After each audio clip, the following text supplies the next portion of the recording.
Hello and welcome to Kirti IAS PCS. तो चलिए शुरू करते हैं आज का पैसेज 23। पैसेज है in India while unemployment rate is frequently used measure of poor performance of the economy under condition of rising school and college enrollment, it paints an inaccurate picture. यहां तक पैसेज क्या कह रहा है? In India, India की बात हो रही है। अनएम्प्लॉयमेंट को कैसे मेजर किया जाता है? जो अनपरफॉर्मेंस ऑफ इकोनॉमी, इकोनॉमी के पुअर परफॉर्मेंस है कि इकोनॉमी कैसी है, सही चल रही है कि नहीं।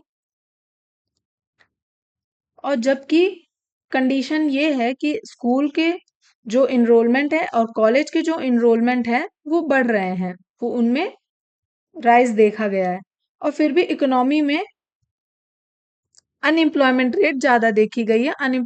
नेक्स्ट क्या कह रहा है? It paints an inaccurate picture, और ये एक अधूरी पिक्चर पेंट करता है, एक अधूरी चीज दिखाता है कि इनरोलमेंट के स्कूल और कॉलेज के इनरोलमेंट तो बढ़ रहे हैं, पर अनएम्प्लॉयमेंट रेट क्यों स्टैटिक है या घट रहा है, क्यों नहीं लोग एम्प्लॉयड हो रहे हैं। नेक्स्ट है the reported unemployment rate is dominated by the experience of younger Indians who face higher employment challenges and exhibit greater willingness to wait for the right job than their older peers. ऐसा report देखा गया ना, कि report देखा गया कि unemployment rate जो है वो डोमिनेट है किन में? ऐसे एक्सपीरियंस यंगर इंडियंस में, जो यंगर इंडियंस हैं अनएम्प्लॉयमेंट रेट उनमें ज्यादा बढ़ रहा है। क्यों? क्योंकि वो हायर एम्प्लॉयमेंट के चैलेंजेस को झेल रहे हैं। उनकी विलिंगनेस क्या है? वो क्या चाहते हैं कि अगर कोई हायर एजुकेशन किया है तो वो चाहता है उसकी जॉब प्रोफाइल उसके एजुकेशन के हिसाब से इक्वल हो। कोई भी जब ज्यादा पढ़ा रहता है तो वो लो जॉब प्रोफाइल नहीं चूज करता। नेक्स्ट है the unemployment challenge is greater for people with secondary and higher education. और ये जो अनएम्प्लॉयमेंट चैलेंज है वो किसके साथ ज्यादा है? जो सेकेंडरी एजुकेशन और हायर एजुकेशन किए हुए हैं। एंड राइजिंग एजुकेशन लेवल, जितना एजुकेशन लेवल राइज हो रहा है अनएम्प्लॉयमेंट रेट उतने ही चैलेंजेबल हो जा रहे हैं, उतना ही बढ़ रहा है।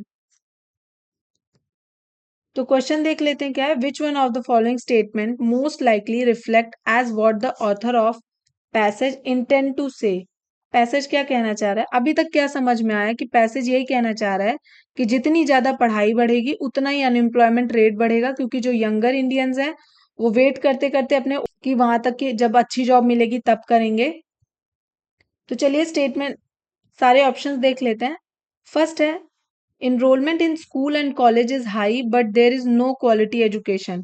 तो पैसेज में क्वालिटी एजुकेशन की बात नहीं, अनएम्प्लॉयमेंट रेट की बात हो रही है, तो ये तो हमारा सीधे कैंसिल आउट। सेकंड क्या कह रहा है? Unemployment must be seen as a function of rising education and aspiration of young Indian. तो पैसेज तो यही कह रहा है ना, सेकंड वाला देखते हैं ना। अनएम्प्लॉयमेंट कैसे देखा जा रहा है कि जिस जिस तरह एजुकेशन बढ़ रहा है, यंग लोगों की जितनी इच्छा है वो भी बढ़ रही है, बट अनएम्प्लॉयमेंट रेट क्या है? अनएम्प्लॉयमेंट रेट ज्यादा हो जा रहा है। तो बी ऑप्शन तो सही लग रहा है। सी देखते हैं। There are no labour intensive industry. तो पैसेज में लेबर इंटेंसिव इंडस्ट्रीज की बात ही नहीं हो रही है। To accommodate the huge number of unemployment unemployed people. तो कहीं भी ऐसी बात नहीं है कि एक लेबर इंटेंसिव इंडस्ट्री बना दी जाए जहां सारे अनएम्प्लॉयड को लगा दिया जाए। तो सी कैंसिल आउट। डी क्या कह रहा है? The education system should be properly design so as to enable the educated people to be self employed. कि ऐसा एजुकेशन सिस्टम बना दिया जाए कि वो खुद ही ऐसे लोग एजुकेटेड होके निकले जो सेल्फ एम्प्लॉयड हो सकें।